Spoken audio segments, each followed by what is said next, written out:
Happy Friday, everyone. Well, actually, it could be Thursday for some people. Just happy that you've joined me today. Very quick little cooking class, only because I was at the supermarket and I got inspired.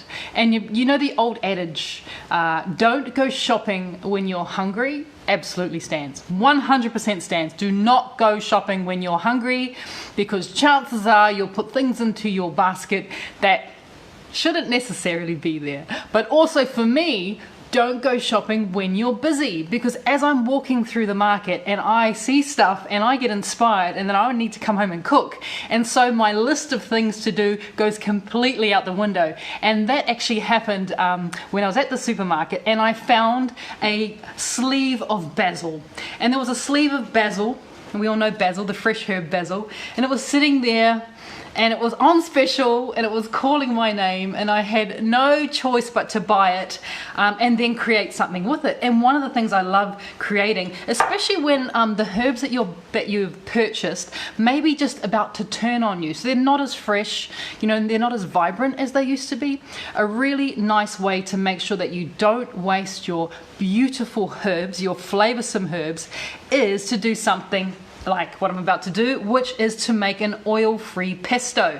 And the oil-free pesto is on page 26 of my cookbook, Bridgets Healthy Kitchen. And you're probably wondering, for those of you who don't currently own a copy of the book and you haven't seen the recipe, you may be wondering, how do you make pesto without oil? Because traditionally, oil is one of the foundations of a pesto recipe, and usually what the oil they use is olive oil. So I'm going to teach you guys how to make an oil-free pesto. It is really good if you are doing a gut reset or gut health program that we do. For a certain amount of time, we do take added fats and oils out of our diet, helps our gut to heal. Once you're in the maintenance phase, you can begin to add good fats back into your diet, but it is a really nice way to know that you can remove some of the added fats for a bit and still make sure you're not removing the flavor, because that's one of the things, that fat and oils, like really good oils, I'm talking about olive oil and avocado oil and coconut oil, they do have really, really good flavor, and they do add that sort of unctuousness to a dish as well. So I'm going to teach you guys how to make my oil-free pesto using that sleeve of really sad basil that was all on its own in the supermarket, and I just thought, I've got to grab it. How can you leave it there, right? How can you leave it there? It was on special. I love a bargain. That's probably one of the main things, is that I love a bargain, and it's really hard for me to turn down a bargain. So oil-free pesto, as I was saying, it is on page 26 of the cookbook. It is literally the second recipe in the book, in my foundation part of the cookbook. And the reason it is sitting there as the foundation is because it is one of those recipes that you can use in so many different ways. Like, I like to mix it with fish. It works really, really well with fish. I also like to put it through vegetables once they're cooked, like cooked zucchini, and you put a couple of spoons of this oil-free pesto through it, and you add so much wonderful flavors. But it also acts as a salad dressing. You can put it on top of the fish before you cook it. You can put it on top of the fish after you cooked it. There's just so many wonderful ways. You can also add this pesto directly into a stir fry to give your beef or your lamb or your tofu, whatever it is, a little bit more flavor. So it's really simple to make. And I'm going to add a few little tricks into this pesto recipe as well for you guys. So you've got even more options, more variations on this very, very simple idea. Now, when it comes to that cookbook, that cookbook that I created, it is a base, and the biggest gift that I can give you guys is to use it as a base, and then just to change things up a little bit, whatever you've got available. If you don't like basil, you could swap it out for another herb. For example, there's another herb that you could use. Well, it's actually a lettuce. But if you can't get hold of basil, or it's expensive, or it's out of season, or you just don't like it, you can still make this idea of an oil-free pesto, but instead of using basil, you could do something like this, which is to use rocket, or arugula as it's known in America. So arugula is quite a spicy lettuce. So spicy as in peppery, not sort of chili. So it's got a bit of a kick to it. So it's actually really nice to add that rocket into a pesto or into a sauce just like this if basil is out of reach. But for me today, basil was totally in reach, because you can sort of see that the basil that I got is looking a little bit sad. I felt sorry for it. I couldn't leave it behind. So I was like, I'll take that. I'll do something lovely with it. So it's looking a bit sad, so it is a really good time to actually turn this a little bit sad looking basil, a little bit wilted, a little bit past its use by date, or its best before date I should say, but it's still going to make a wonderful sauce. So I'm going to bring the camera down so you can see what I'm doing down here on my chopping board. Here we go. Fantastic. So in my little glass bowls, what I have today is I have my little sad basil. My little sad basil's in there. Just the leaves, as you can see. I've taken the stalks off. But in this bowl here, I've actually got that rocket that I was talking about, and I've got a little bit of parsley as well. So in the recipe, it's basil and parsley, but as I was saying, there is nothing stopping you from adding other types of herbs, or in this case, lettuce. Rocket is usually pretty well priced, so you can make a really decent sauce out of rocket lettuce. And what we're doing now is because we're adding, rocket here, we're kind of moving away from the idea of it being a pesto, and what we're actually essentially making is what is known as a salsa verde.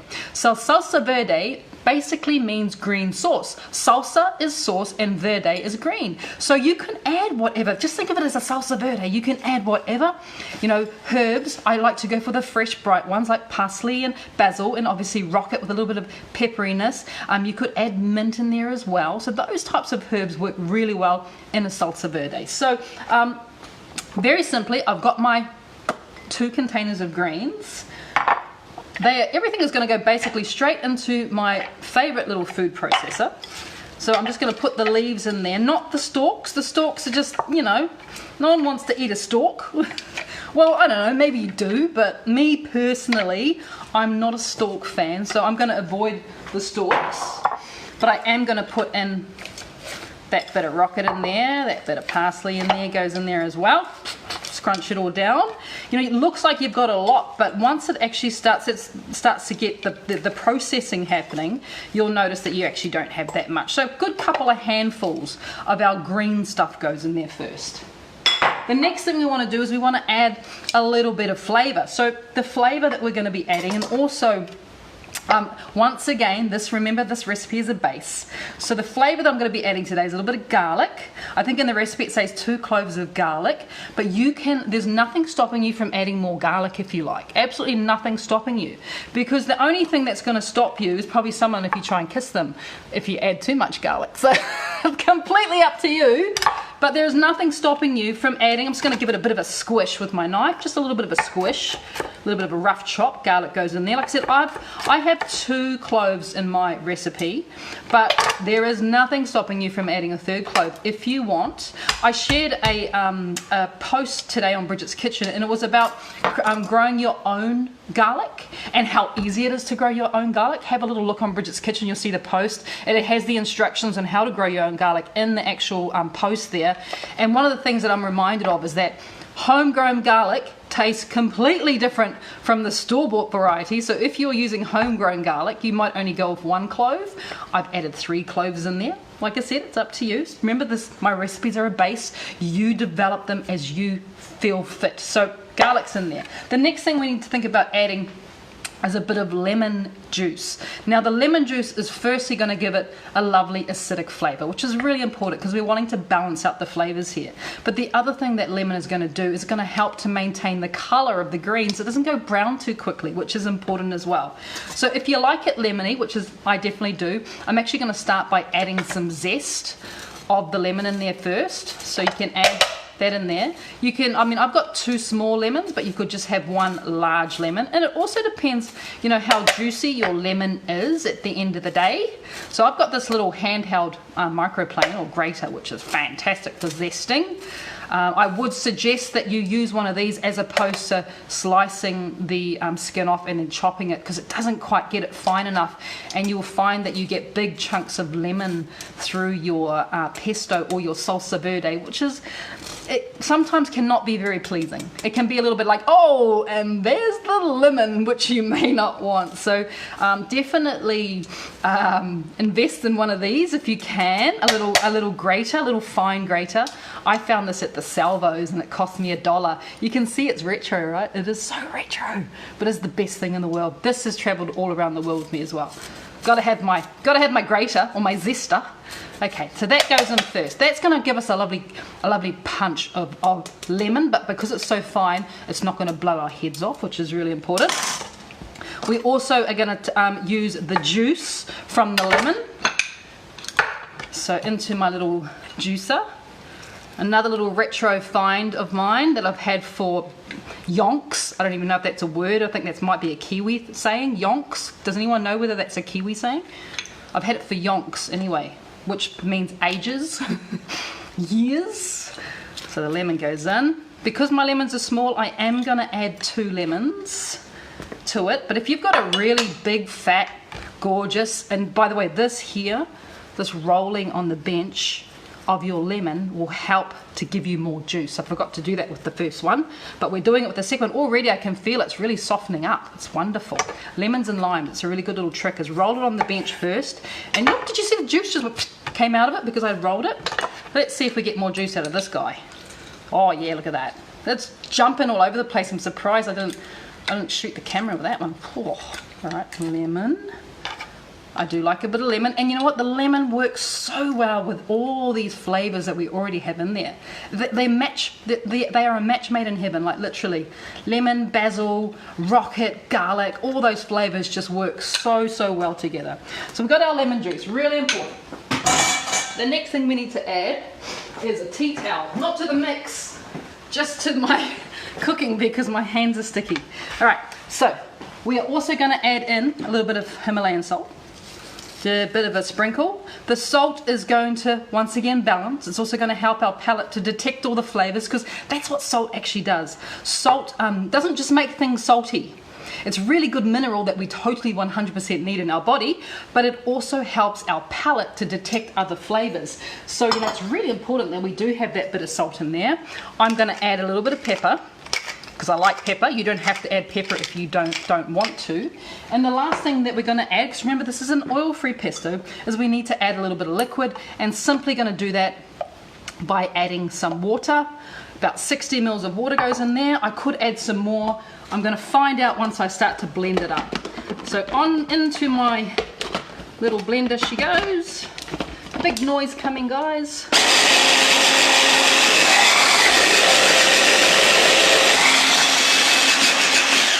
Okay, let's have a little bit of a look. So right now, it doesn't much look like a sauce. It needs definitely more blending.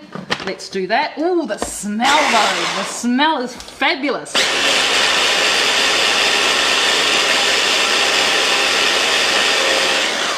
All right, now let's have a little bit more look. Oh, see, the more we do, the more we actually start to look like a salsa verde. I don't think I have to add enough water. Add any more water.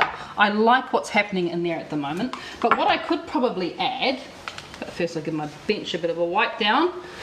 What I could probably add is just the rest of this basil that I've got sitting there. Might as well add it in, because you see how much herbs we have, and now we're just kind of left with a very reduced amount of sauce. Well, and I've just made another mess on the bench. Gee. Right. Ooh. Coming out everywhere. Okay, let's have a little look. This time I'm going to put it on my chopping board so I don't make a mess. Last thing to do, most importantly, is we need to have a little bit of a taste. What is going on down there? Oh yeah, there is such good flavor in here. It's punchy with lemon. It's got, I can taste the rocket is fabulous. The rocket comes through really nice. I'm going to add just another little pinch more of salt just to help, like I said, with that balance. Help with that balance. Give it a last little blast. And then one more little taste just to see what's happening. Oh, that's fantastic. This is so good and would be so amazing, like I was saying, seafood, going through stir fries, salad dressings, anything like that. you now have used up that poor little sad basil and giving him a new lease of life. So there you go, folks. Thank you for joining me today. Remember that recipe is on page 26 of the book. I did adjust it ever so slightly, gave you a few more options, but thank you for joining me today. Hope you've enjoyed this quick little class, and we look forward to seeing you again soon. In fact, I think I might be doing another cooking class tomorrow. Watch this space. I'll announce that on Facebook very, very soon. All right, guys, take care. Bye.